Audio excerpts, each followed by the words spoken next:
Well, I do want to bring in Peter Doran now, foreign policy expert at the Foundation for Defense of Democracies. You know, Peter, this is an astounding development that we've seen throughout the day, but one of the conversations that we have seen kind of take shape this evening is a press conference that we saw from the president in the Oval Office when he was swearing in Tulsi Gabbard, when he took questions there.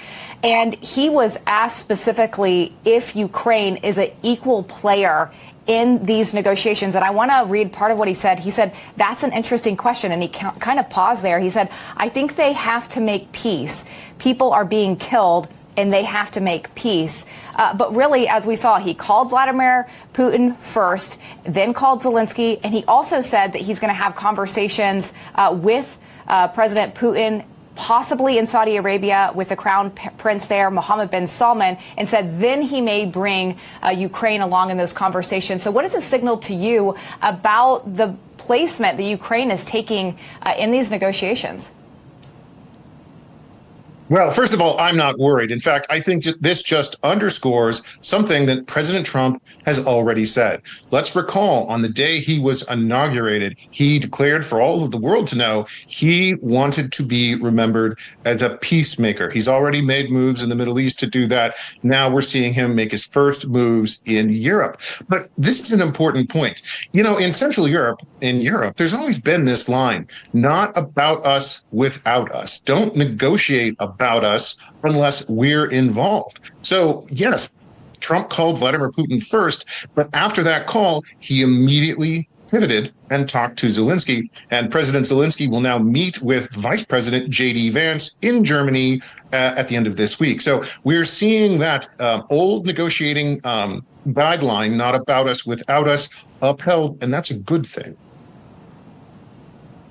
So one of the things that Ukraine has been asking for since this war broke out was to be a part of NATO. And many people actually think that's why this war began in the first place, that Putin was afraid that Ukraine was going to become a part of NATO. And that was a red line for him.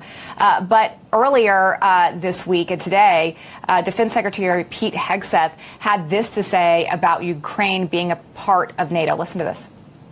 The United States does not believe that NATO membership for Ukraine is a realistic outcome of a negotiated settlement.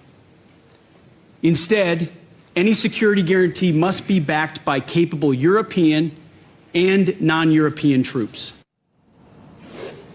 Okay, so what is the future for Ukraine here? Because they're saying if we don't have NATO membership, then we need to have access to nuclear weapons. And I will say that the president doubled down on the defense secretary's comments there. Well, right. Okay, so here that we're looking at a little sunshine and a little rain. The sunshine first is very encouraging. This is the first time in 10 years of negotiations in which the United States is talking about a meaningful security guarantee for Ukraine so that Russia will never attack again. Let's recall, we're seeing intelligence reports come out just today that Russia could be in a position to attack Ukraine or another NATO member within 5 years from now. Russia can rebuild. So the good news here is that the Trump administration is talking seriously about meaningful security guarantees for Ukraine.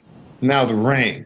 I was surprised that as a master negotiator, President Trump took NATO membership off the table so early. He usually likes to keep his leverage against a negotiating opponent on the table so he can extract more concessions. So by saying we're not going to have Ukraine, well, let me clarify. By saying Ukraine won't become a NATO member, Trump is taking one of those cards off the table. It's rare for him.